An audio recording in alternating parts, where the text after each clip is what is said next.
ditahan karena memang Anda sudah melihat sendiri. Anak SD pun mengatakan bahwa itu bukan tindak pidana, belum ada bukti. Kami sudah mengajukan permohonan untuk tetap tidak ditahan. Satu, tadi dengan alasan karena beliau ini begitu ditetapkan tersangka mengundurkan diri. Itu artinya kooperatif, mempersilakan pemeriksaan secara profesional. Tanpa intervensi. Tidak mau mengintervensi. Ya, waktu akan menjawab apakah dia akan tetap sama itu atau tidak, atau apa yang dikhawatirkan. Kami tidak bisa ngomong sekarang, waktu akan menjawab. Asabri itu dulu ya, nggak ada lagi yang aneh. Bang, mengenai Asabri, Bang, sebenarnya penegasan status PMD itu tersangkanya berdasarkan sprendik dari Polri atau dari sprendik kejaksaan? Yang mana yang sekarang? Asabri, Bang. Kan statusnya Ntar dulu, Asabri yang mana? Kan status PMD kan di yang tersangka. Yang sekarang. Itu sprendik dari kejaksaan atau sprendik dari Polri? Saya jawab itu. Ya. Ini kami merujuk kepada panggilan. Berdasarkan panggilan yang ditujukan kepada klien kami, Pak Febri, itu panggilannya sebagai tersangka. Karena panggilannya sebagai tersangka tentu ada dasarnya.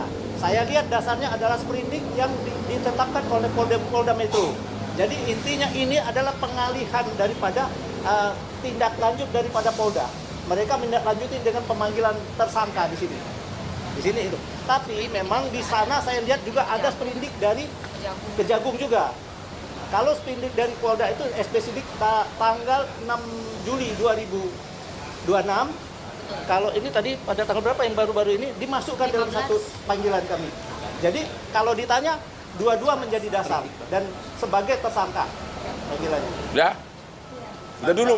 Udah deh, udah itu dulu. Tadi Bang, itu kan Abang lihat memang ada sedikit yang dikangkangi juga bahwa tindak lanjut dari pengacara nanti selanjutnya apakah akan Ntar dulu, belum selesai ini dulu. Kamu harus tidak lama. Sabar. Oke. Jadi, ntar dulu. Jadi, ya, semua perbuatan yang dilakukan terhadap Febri jelas-jelas telah merobek-robek isi KUHP, melanggar semua hukum acara, melanggar semua ajas hukum. Bahkan zaman Belanda pun nggak ada begitu. Pertanyaannya adalah why dan kenapa? Padahal targetnya itu adalah seorang Jampitsus yang dibanggakan oleh Presiden Prabowo karena sudah begitu banyak, sudah hampir 500 triliun uang yang sudah terkumpul. Nanti saya akan bahas itu. Itu dulu Asabri ya. Nggak ada lagi, sudah kan? Sudah kita bantah semua. Asabri, Pak, itu kan pasal yang diterapkan Polri 12E, artinya Kapten ini sebagai korban pemerasan dari Baby. Korban kekerasan. Bisa saya jelasin? Sini sebentar. Kok lo dapat detail begitu, lo udah didikte lo ya? Gini, jadi intinya kalau di dalam surat saya jawab satu-satu ya. Saya jawab satu-satu. Berdasarkan surat perintah penyidikannya, memang betul ada pasalnya 12E dan 12B. Sekarang kalau memang 12E, pemerasannya di mana? Karena apa? Kenyataan yang seperti dicatatkan Pak Hotman tadi, semua kegiatan yang ada ini terlaksana, tidak ada yang dikurang-kurangi. Artinya hak-hak dari siapa Tankian katanya sampai harus diperas itu nggak ada, tetap terpenuhi semua. Dan hadir di persidangan di bawah sumpah selama persidangan dari Asabri tidak mengatakan dia diperas. Tapi dia tidak menjadi tersangka untuk perkara pokok Asabri. Belum. Di perkara Asabri. Kan dia kan saksi fakta, harusnya disumpah. Saya ulangi ya. Perkara pokok itu sudah diuji mulai dari Jampitsus yang lama sampai dengan pengadilan. Satu. Kenapa? Karena tidak ada kaitan Tankian di perkara uang negara. Justru uang dia ada di sana, katanya kerjasama. Nah, itu yang jadi masalah. Sempat ditanya sebagai saksi. Itu persoalannya. Apakah kita harus menjadikan tersangka? Zolim gitu artinya. Jadi saya nggak tahu, serah kalian. Atas harta dan uang dari Asabri, Tankian nggak ada kaitannya. Ya, dia hanya terkait si Bencok itu beli tanah dikerjasamakan, hanya itu tok. Dan itu sudah disita tanah itu. Jadi mengenai kerugian Asabri ini nggak ada kaitan. Itu hanya TPPU lanjutannya.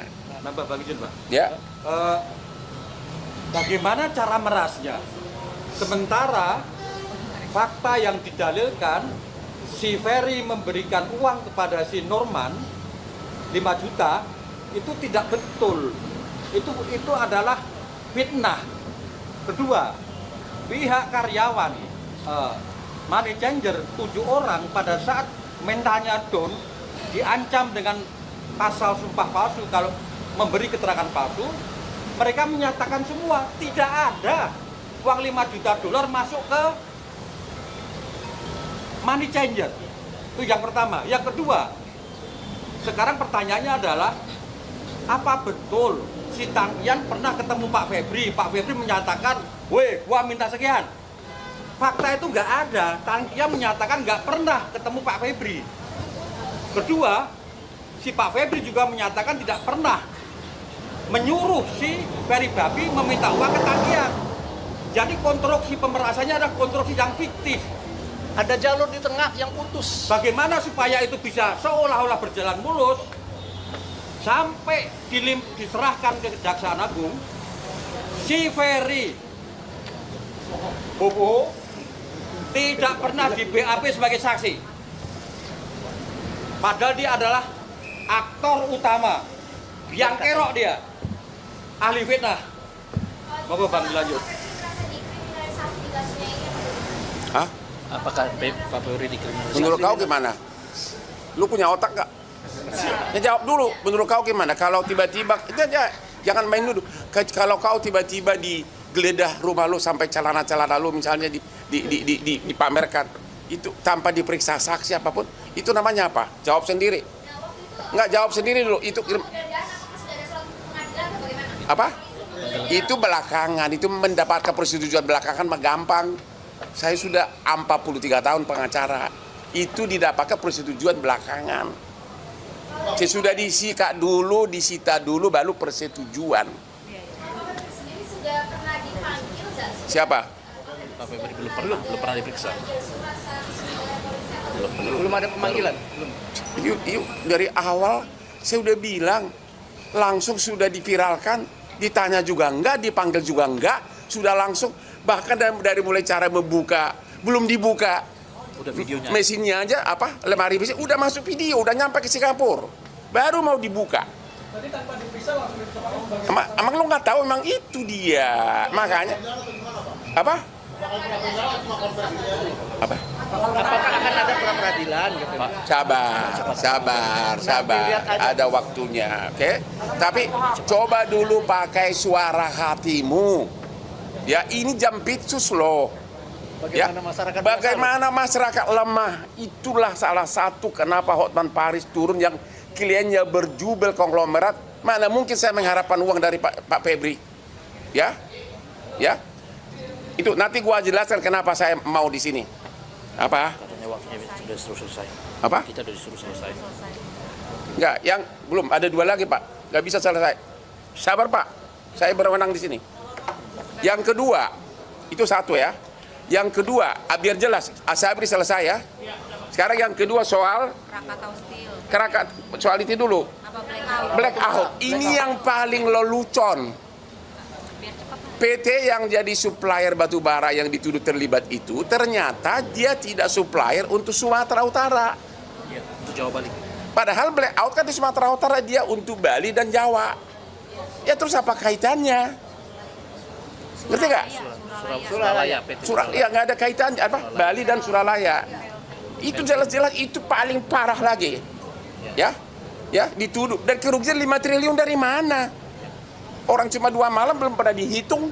Artinya PT yang dituduh katanya menyogok itu tidak ada kaitannya dengan suplai batu bara untuk Sumut. Dia adalah Bali dan Suralaya ya. Ya itu paling fatalnya. Ya. Itu pun di situ yang memberikan sogok juga belum tersangka. Nggak ada tersangka. Halo Mas, nggak ada tersangka. Kemudian kasus ketiga yang kasus Krakatau Steel juga nggak ada tersangka. Itu adalah PT swasta yang punya hutang kepada anak perusahaan Krakatau Steel. Hutangnya masih ada, belum ada keuangan negara yang dirugikan. Jadi benar-benar nggak ada.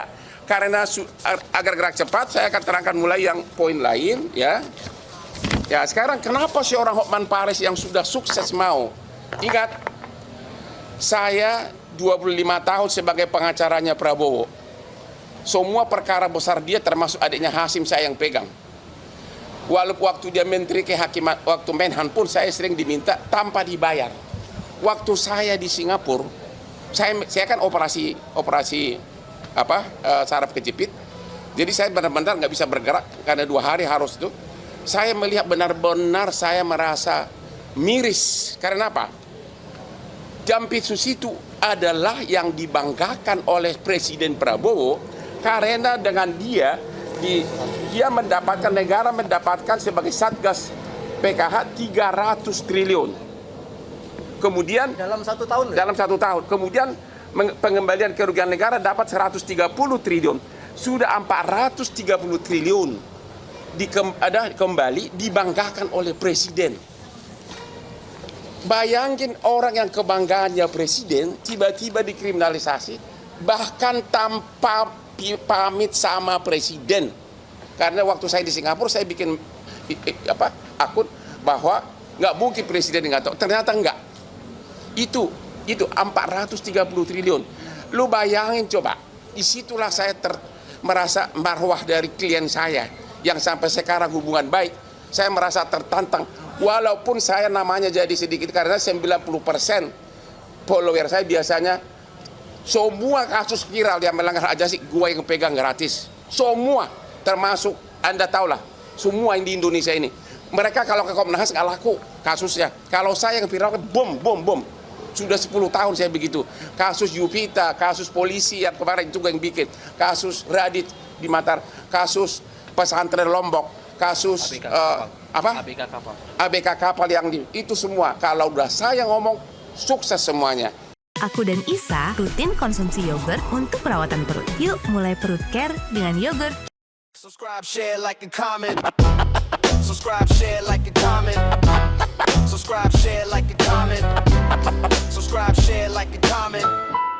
Subscribe, share, like, and comment.